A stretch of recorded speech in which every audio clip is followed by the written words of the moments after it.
আজকে আমাদের সনাতন ধর্মের একটি অত্যন্ত পবিত্র এবং গুরুত্বপূর্ণ দিন। সনাতন ধর্মের সর্বত্র যেখানে যেখানে এই ধর্ম প্রচারিত হয়েছে বা প্রতিষ্ঠিত হয়েছে, সেখানে সর্বত্রই এই দিনটি অত্যন্ত সমারোহে এবং শ্রদ্ধা সহকারে উদযাপিত হচ্ছে। সারা পৃথিবী জুড়ে যেখানে হিন্দু আছে সেখানেই এই দিনটি অত্যন্ত শ্রদ্ধার সঙ্গে উদযাপন করা হচ্ছে। এই দিনটি আষাঢ় মাসের পূর্ণিমা তিথি। এই দিনটিতে আমাদের সনাতন ধর্মে যাকে আদি গুরু বলে মেনে নেওয়া হয়েছে শরণাতীত কাল থেকে, সেই মহাজ্ঞানী ব্রহ্মজ্ঞ মহাপুরুষ 18খানি পুরাণ, মহাভারত, ব্রহ্মসূত্র প্রভৃতি বিখ্যাত সনাতন ধর্মের গ্রন্থগুলির যিনি রচয়িতা, তিনি হচ্ছেন ব্যাসদেব। তাকে অনেকে বেদব্যাসও বলেন। ব্যাস শব্দের অর্থ হচ্ছে বিভাগ করা, ভাগ করা। যিনি বেদকে ভাগ করেছিলেন তিনি বেদব্যাস বা ব্যাসদেব। বেদ তো কোনো গ্রন্থ নয়, বেদ হচ্ছে অনন্ত জ্ঞানরাশির ভাণ্ডার। শুধু যে আধ্যাত্মিক জ্ঞানরাশি তাই নয়, যে কোনো রকম জ্ঞান, পড়া অপরা, লৌকিক জ্ঞান, আধ্যাত্মিক জ্ঞান, যে কোনো জ্ঞানই এই বেদের মধ্যে রয়েছে। এমন কিছু নেই যা বেদের বাইরে থাকবে। বেদ সমস্ত জ্ঞানকে ধারণ করে রয়েছে। বেদ কোনো গ্রন্থ নয়, বেদ হচ্ছে অনন্ত জ্ঞানরাশির ভাণ্ডার। এই জ্ঞান যেমন লৌকিক জ্ঞান বা জাগতিক জ্ঞান, তেমনি একই সঙ্গে আধ্যাত্মিক জ্ঞান। আদি যুগে ঋক, সাম, যজু, অথর্ব বেদের এই 4টি ভাগ ছিল না। তখন বেদ মানেই সমগ্র জ্ঞানের ভাণ্ডারকেই গ্রহণ করা হতো। পরবর্তীকালে যখন যুগ এগিয়ে চলল, মানুষের মধ্যে আমাদের আর্য জ্ঞানের প্রসার ঘটতে শুরু করল। সেই সময় মহামুনি বেদব্যাস বা মহর্ষি বেদব্যাস তিনি আবির্ভূত হলেন। সাধারণত একই যুগে দুজন অবতার থাকেন, কিন্তু বেদব্যাস একজন অবতার পুরুষ।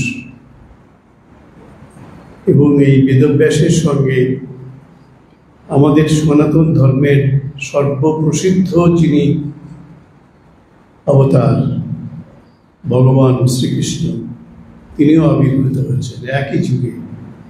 সাধারণত একই যুগে দুজন আচার্যকে আমরা পাই না, কিন্তু বেদব্যাসের যুগে, মানে দ্বাপর যুগের শেষে ভগবান শ্রীকৃষ্ণ মহা অবতার এবং মহর্ষি বেদব্যাস আরেকজন মহা অবতার, এই দুজনের আবির্ভাব হয়েছে।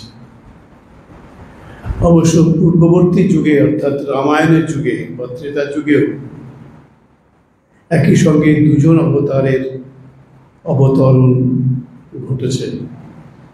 একজন হচ্ছেন পরশুরাম আর একজন হচ্ছেন রামচন্দ্র। এই দুই অবতার এক যুগে আবির্ভূত হয়েছে। পরবর্তী যুগে অর্থাৎ দ্বাপর যুগে ভগবান শ্রীকৃষ্ণ এবং বেদব্যাস এই দুই অবতারকে আমরা পাই।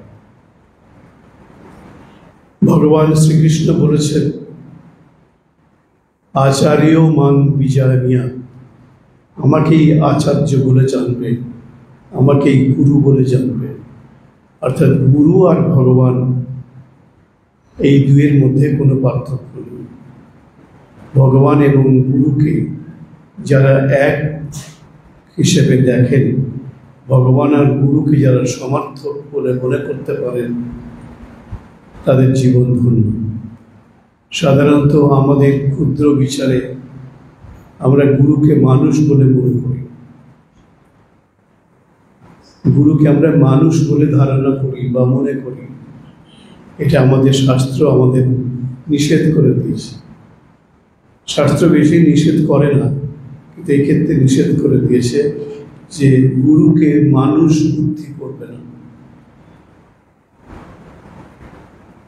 আমাদের শাস্ত্র আমাদের সাবধান করেছে যে এই কয়েকজনের ক্ষেত্রে মনুষ্য বুদ্ধি করা যাবে না।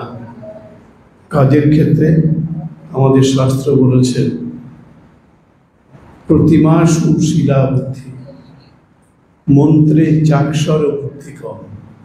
প্রতিমাকে শুধু পাথরের প্রতিমা বা মাটির প্রতিমা, কাঠের প্রতিমা, ধাতুর প্রতিমা বলে যারা মনে করে,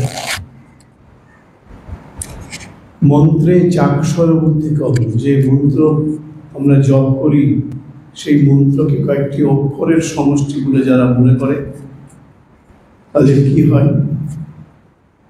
প্রতিমা সুশীলা বুদ্ধি, মন্ত্রে চাক্ষর বুদ্ধি কম। তাদের কি হয়? পূর্বাণ নরকম ব্রজেত, তাদের গতি হয় নরকে। যারা প্রতিমাকে শিলা, পাথর, কাঠ, ধাতু ইত্যাদি মনে করে, আর মন্ত্রকে যারা কতগুলি অক্ষরের সমষ্টি বলে মনে করে, তাদের ঠাঁই হয় নরকে। বলছে পূর্বাণ নরকম ব্রজেত, তারা নরকে যাবে। সুতরাং আমাদের শাস্ত্রবাক্য আমাদেরকে সাবধান করেছে আমরা যেন কখনোই গুরুকে সাধারণ মানুষ বুদ্ধি না করি। হ্যাঁ, মানুষের মতোই তিনি দেখতে, তার কথাবার্তা, তিনি সবকিছুই মানুষের মতোই আচরণ করেন। যখন তিনি গুরু হন তখন সেই গুরুর মধ্যে স্বয়ং ভগবান আবির্ভূত হন, তখন সেই মানুষটি স্বয়ং ভগবানের পর্যবসিত হয়ে যায়। সেজন্য গুরুকে মানুষ বুদ্ধি করতে নেই, ভগবান বারবার করে আমাদের সাবধান করেছে। আচার্যরা শাস্ত্রবাক্য আমাদের সাবধান করেছে। আজকে হচ্ছে আষাঢ় মাসের পূর্ণিমা তিথি। এই তিথিটি আমাদের ধর্মে, মানে সনাতন ধর্মে অত্যন্ত গুরুত্বপূর্ণ এবং অত্যন্ত পবিত্র। এই তিথিতেই ভগবান ব্যাসদেবের জন্ম হয়েছিল। দ্বাপর যুগে ভগবান ব্যাসদেবের এই তিথিতেই জন্ম হয়েছিল, আষাঢ় মাসের পূর্ণিমা তিথি। সেজন্য এই তিথিটি গুরু পূর্ণিমা। আমাদের যে গুরু পরম্পরা, আমরা যখন দীক্ষা দান করি গুরু রূপে, তখন আমাদেরকে শেখানো হয়েছে যে আমি যেমন যেটা শিখেছিলাম আমাদের সদ্য প্রয়াত আমাদের স্মরণানন্দজির কাছে, উনি আমাদেরকে বলছে, আমাকে বলছে, একজনকে গুরু করা হয়, আমাকে বলছিল যে আমাদের গুরু পরম্পরাটা কি হবে। বলেছিলেন আমাদের প্রথম গুরু হচ্ছে ব্রহ্মা। আমরা সনাতন ধর্মের যারা, তারা সবাই ব্রহ্মা, বিষ্ণু, শিব তিনজন দেবতার কথা যায়। আমাদের প্রধান তিন দেবতা ব্রহ্মা, বিষ্ণু এবং শিব, ত্রিদেব। ব্রহ্মা হচ্ছেন আমাদের প্রথম গুরু, শিব গুরু, কিন্তু ব্রহ্মা হচ্ছেন আমাদের প্রথম গুরু। ব্রহ্মার পরে ব্রহ্মার চারজন মানুষ,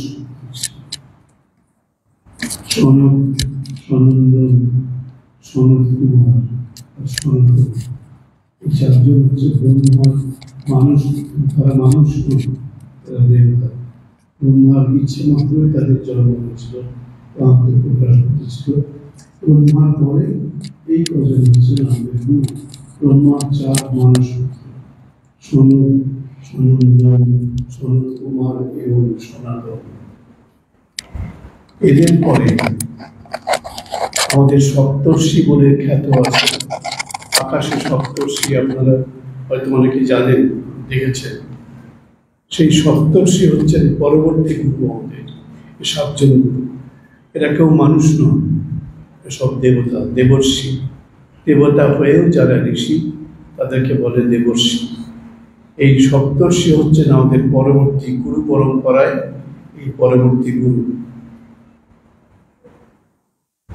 অত্রি, অঙ্গিরা, মরীচি, পুলহ, পুলস্ত, ক্রতু এবং বশিষ্ঠ, এই সাতজন আমাদের সপ্তর্ষি। সপ্তর্ষি পরে যিনি গুরু হলেন তিনি হচ্ছেন শাকলাচার্য। শাকলাচার্য সপ্তর্ষি পরে আমাদের পরম্পরায় যিনি গুরু, শাকলাচার্য। শাকলাচার্যের পরেই, শাকলাচার্য পর্যন্ত হচ্ছে দেবর্ষি, এরা সবাই দেবতা। শাকলাচার্যের পরে আমরা যাকে মানুষ রূপে প্রথম গুরু হিসেবে পেলাম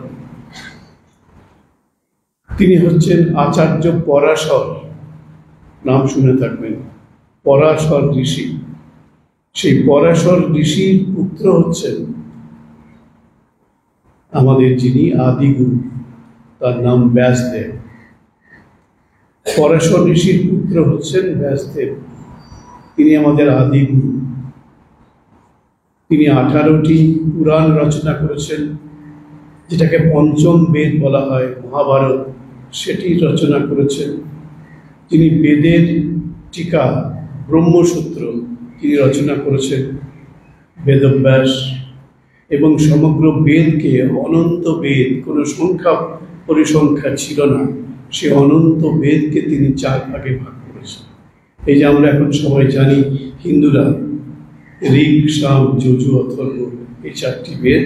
আগে তো 4টি ভাগ ছিল না, প্রথমে অখণ্ড বেদ ছিল, একটাই। মহর্ষি বেদব্যাস দেখলেন এ তো মানুষ পারবে না, এত বিশাল অনন্ত বেদ, তখন তিনি 4টে ভাগ করে দিলেন। ঋগ, সাম, যজু, অথর্ব, এই 4টি ভাগে বেদকে বিভাগ করলেন। সেজন্য তার নাম হলো বেদব্যাস বা ব্যাসদেব। বদরিকাশ্রম বলে একটি জায়গা আছে হিমালয়ে, সেখানে একটি কুল গাছ, বড় বিশাল কুল গাছ, সেই কুল গাছের নিচে ব্যাসদেব তপস্যা করেছিলেন। এই কুল গাছকে সংস্কৃত ভাষায় বলা হয় বদরী। বদরী বৃক্ষের নিচে তিনি তপস্যা করে সিদ্ধি লাভ করেছিলেন বলে আরেকটি নাম হয় বাদরায়ণ। বদরী থেকে বাদরায়ণ। ব্যাসদেব, তার একটি নাম বেদব্যাস, একটি নাম কৃষ্ণদ্বৈপায়ন, আর একটি নাম বাদরায়ণ। কৃষ্ণদ্বৈপায়ন কেন? একটি দ্বীপের মধ্যে তার জন্ম হয়েছিল। দ্বীপ অয়ন, তার থেকে দ্বৈপায়ন। এই দ্বীপে যার অয়ন অর্থাৎ জন্ম হয়েছিল তার নাম হল দ্বৈপায়ন। তার ব্যাসদেবের আরেকটি নাম ছিল দ্বৈপায়ন। সেই সময়ে দ্বৈপায়ন নামে আরো অনেক ঋষি ছিলেন। সেজন্য ব্যাসদেবকে আলাদা করার জন্য তাকে বলা হতো কৃষ্ণ দ্বৈপায়ন। ব্যাসদেবের গায়ের রং খুব কালো ছিল। কৃষ্ণ কেমন কালো? কালোর যেটা গভীরতম চেহারা, সেটা আপনারা দেখেছেন রাস্তায় যখন তৈরি হয়, পিচ দেয়, আলকাতরা দেয়, পিচ দেয়, ওই আলকাতরা বা পিচের মতো কালো ছিল তার গায়ের রং। সেই জন্য তাকে সমস্ত দ্বৈপায়নদের থেকে আলাদা করার জন্যে, বিশেষিত করার জন্যে তাকে বলা হয় কৃষ্ণ দ্বৈপায়ন। তো ভগবান ব্যাসদেব আমাদের ধর্মকে রক্ষা করেছিলেন।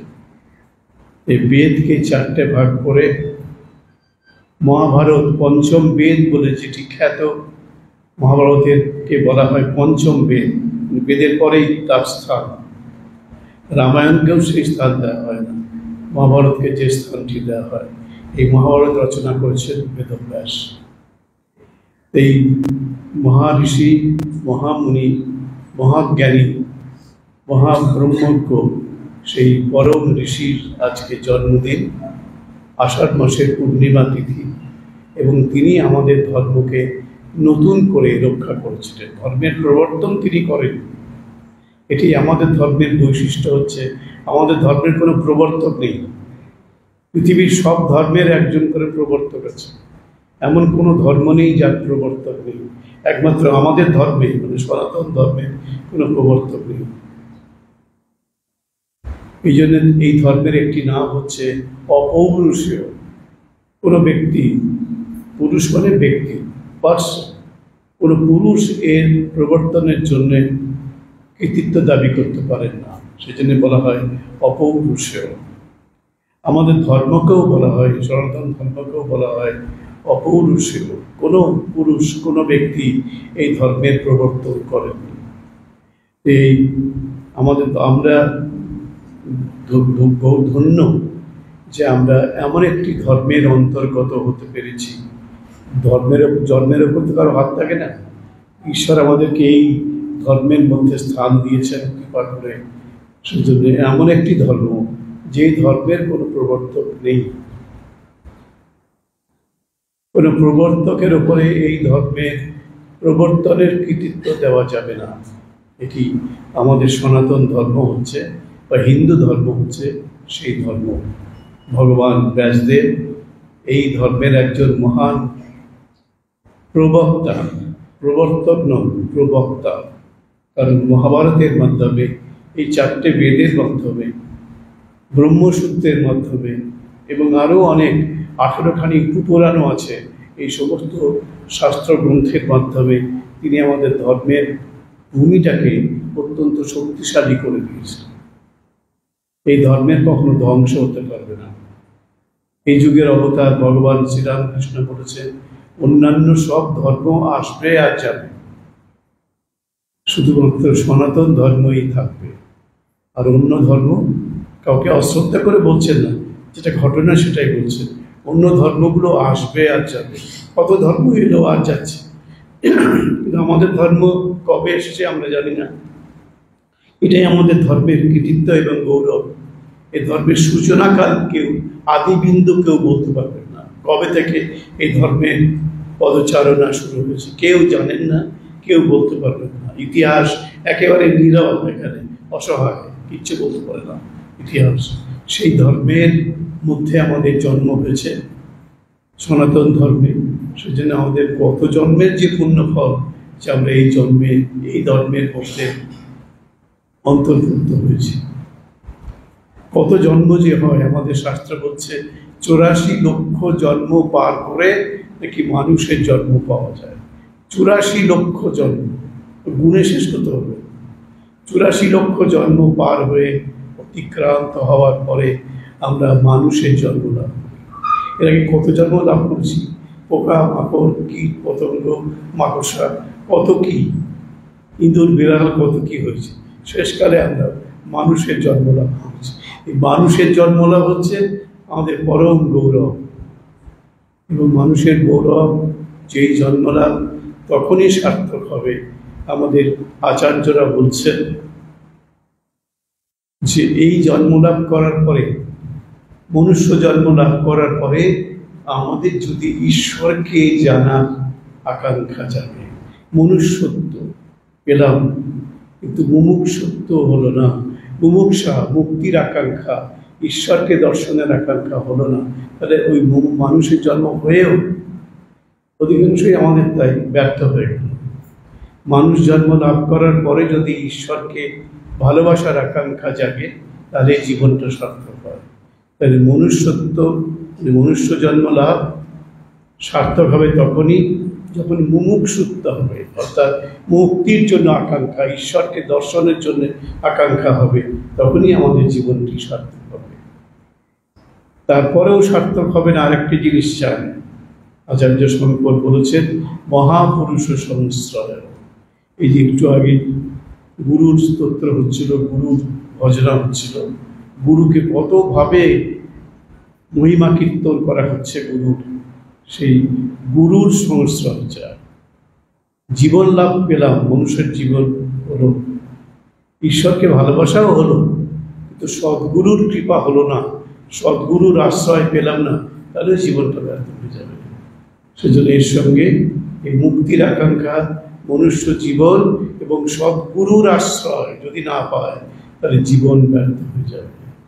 তিনটি যখন হবে তাকেই হচ্ছে দুর্লভং ত্রয়মে বৈতৎ। এই তিনটি জিনিস দুর্লভ। মনুষ্য জীবন 84 লক্ষ জন্মের পরে পর, এটাও দুর্লভ। আবার মনুষ্য জন্মের পরে মুক্তির আকাঙ্ক্ষা, এটাও দুর্লভ, সকলের হয় না। এই যে আজকে আপনারা এই কত রকম বাধা নিষেধ সবকে অগ্রাহ্য করে আপনারা এখানে চলে এসছে। কারোর কারো ঘর হয়তো পাশেই, পাশের বাড়ি, সবারই তো পাশের বাড়িতে ঘর নেই। কত দূর থেকে, কত কষ্ট করে, কত ঝুঁকি নিয়ে, রিস্ক নিয়ে তারা আজকে এখানে এসছেন। এটা মানুষ বলেই এসছে। গরু, ছাগল, কুকুর, বেড়াল আসবে না, মানুষ যাদের মধ্যে ভালোবাসা হয়েছে ভগবানের জন্য তারা এসেছে। এই আপনাদের জীবন ধন্য, আপনারাও ধন্য। আপনাদের উপর ভগবানের অশেষ আশীর্বাদ অকাতরে বর্ষিত হোক, এটি আজকের এই মহাপবিত্র দিনে আমি ঈশ্বরের কাছে প্রার্থনা করছি। আমাদের আদি গুরু মহামতি ব্যাসদেবের কাছে আমি প্রার্থনা করছি আপনাদের সকলের জীবন সার্থক হোক, সবাই সপরিবারে আনন্দে, সমৃদ্ধিতে, সুস্বাস্থ্যের মধ্যে থাকুন, এটাই আমাদের প্রার্থনা। সবাইকে ধন্যবাদ এবং অভিনন্দন।